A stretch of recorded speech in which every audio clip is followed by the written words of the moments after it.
Unfortunately, I didn't have the foresight to actually screenshot them because Amanda deleted these tweets. And here are some of them. Melania, I was around you for 20 years. You knew I was inside ICE, and you know what hurts after all this time. I stayed close to your family, your mother and your father, not because of you, but because of them, at events and everything else. So shut your mouth when speaking about me, because I will expose everything I know. She wanted to say, I have nothing left to lose in my life. I will tear down the entire system. Be careful with me, bitch. I will tear down your corrupt system, even if it's the last thing I do in my life. I will go all the way. I am not afraid. Maybe you should be afraid of what I know, of who you are and who your husband is. I will take legal action against you and your pedophile husband. I've known you for 20 years. You knew I was detained. She knew where the bodies were buried. She stayed silent for 20 years, and then they deported her. Now she's threatening to burn everything down. Melania Trump didn't give that speech because she wanted to set the record straight. She gave it because someone who has been inside her world for 2 decades is about to talk. And what this woman knows, what she claims to have witnessed, could shatter the carefully constructed image that the entire Trump machine has spent years protecting. Her name is Amanda Unaro, and if you haven't heard of her yet, you're about to. I am not Epstein's victim. Epstein did not introduce me to Donald Trump. I met my husband by chance at a New York City party in 1998. This initial encounter with my husband is documented in detail in my book, Melania.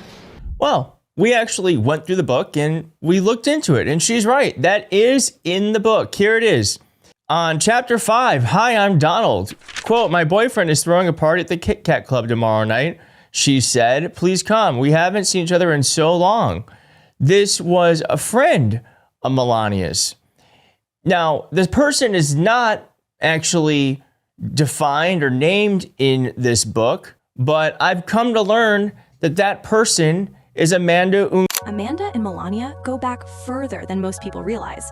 She's the unnamed friend mentioned in Melania's own book, the one who invited her to the Kit Kat Club party in 1998, the party where Melania met Donald Trump. Amanda was there at the very beginning. She was in their photos, at their holiday celebrations, at their New Year's parties, at their side through 2 decades of power, money, and secrets. But here's where it gets darker. Amanda arrived in America at just 16 years old on Jeffrey Epstein. And Amanda originally came to America on Epstein's jet. Says here, at just 16 years old, Amanda Ungaro was on Jeffrey Epstein's plane. Now, it's been reported before that she was 17, but we're learning now that it was much earlier in this interview. Paulo Zampoli discovered Amanda as a middle schooler. He is 15 years her senior, searching for a future as a model in Brazil, and he began grooming her at age 15. Paulo Zampoli wooed her as a client, she said, persuaded her to move to the United States, and began a romantic relationship with her that would last 2 decades. Mr. Zampoli said this didn't happen until Miss Ungaro was 19, but in an interview on Substack with Becca Day, it says here that in an interview on January 18th, it says, I have proof that Paulo began to try to date me when I was 15 years old, and it is true that I was on Jeffrey's plane as a teenager. I was only 16 years old at the time when I was put on his plane. Her modeling agent, Paulo Zampoli, who was 15 years her senior, allegedly began pursuing her romantically when she was just 15. That same Paulo Zampoli ran a modeling agency that Epstein regularly visited. The 2 men reportedly explored purchasing a modeling agency together in 2004, and Zampoli was later named a partner in the now-defunct Ocean charity funded by Ghislaine Maxwell herself. These connections don't exist in a vacuum. They form a web. Visitor to ID Models, the agency founded by Zampoli, and the 2 once explored acquiring elite model management in 2004. And we all know that that is one way in which Jeffrey Epstein found his victims, through Ghislaine Maxwell. Now, what's really interesting is that in the early 2000s, Zampoli and Epstein discussed buying a modeling agency. Later, Zampoli also named a partner in the now defunct Ocean charity funded by Ghislaine Maxwell Terra Mar project. So you see how these things are kind of all interconnected. And Amanda was incited. For years, everything stayed quiet. Paulo and Amanda remained close with the Trumps. Donald Trump even offered Paulo a job in real estate. Later, Trump appointed Paulo as Special Envoy for Global Partnerships. Amanda received a ceremonial ambassadorial role through Paulo's White House connections.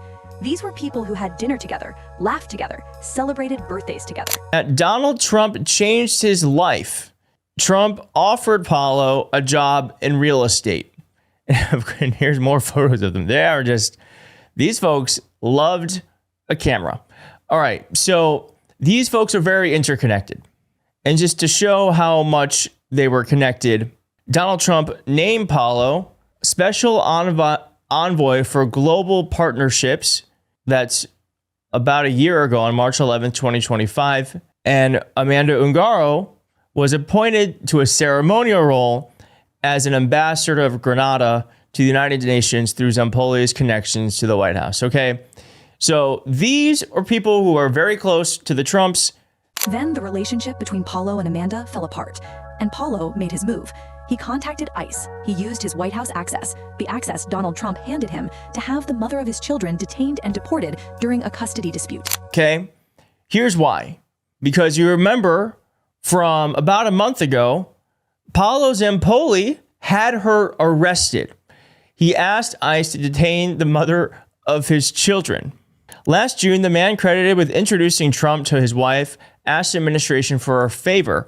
Paulo Zampoli, a former modeling agent turned presidential special envoy, had learned that his Brazilian ex-girlfriend was in a Miami jail, arrested on charges of fraud at her workplace. They had been in custody battle over their teenage son. Now he saw an opportunity. He reached out to a top official at ICE, explaining that his ex was in the country illegally, according to records obtained by the New York Times and a person familiar with the communications. Could she be put in ICE detention? That could help get his son back. And that's exactly what the Trump administration did. DHS, which oversees ICE, said in a statement that Miss Ungaro was detained and deported because she was on a long expired visa and had been charged with fraud. Quote, any suggestion that she was arrested and removed for political reasons or favors is false. As I'm sure you're thinking, as I'm thinking, that statement's bullshit. Of course, Donald Trump's friend got favorable treatment. Amanda Unaro, Melania's friend of 20 years, was thrown in an ICE detention center, and Melania Trump said nothing, did nothing. That silence lit a fuse. Amanda went straight to social media and unleashed.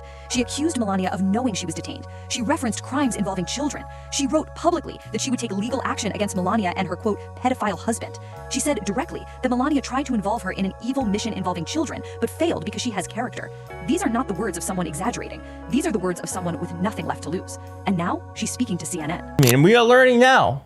Amanda just told a reporter that she is going to be doing an interview on Monday with CNN. So this is all going to be coming out very, very quickly. And that is the reason why Melania Trump spoke out when she did. Because I'm just going to say it. I don't think Amanda was saying these words lightly. She says, I will take legal action against you and your pedophile husband. She said that with her full chest. She also says down here, Melania, you tried to involve me in an evil mission involving children, but failed because I have character. Melania's speech, the one where she denied being Epstein's victim, denied visiting his island, denied being involved in any crimes, wasn't a press statement. It was a preemptive defense. She named crimes nobody had publicly accused her of. She answered questions nobody had publicly asked. Victim statements or FBI interviews surrounding the Epstein matter. I have never had any knowledge of Epstein abuse of his victims. I was never involved in any capacity. I was not a participant, was never on Epstein's plane, and never visited his private island. I have never been legally accused or convinced of a crime in connection with Epstein's sex trafficking, abuse of minors, and other repulsive behavior. And that's the most revealing thing of all. You don't volunteer a denial unless you know the accusation is coming. Amanda Unaro knows where the lines are. She knows who was in those rooms. She knows what the invitations looked like and who sent them. She was there. For 20 years, she stayed loyal. They rewarded that loyalty by having her deported. The question isn't whether Amanda knows something. The question is, how much is she willing to say? And who exactly should be afraid of the answer? Subscribe to Starscope Daily, because this story is just getting started.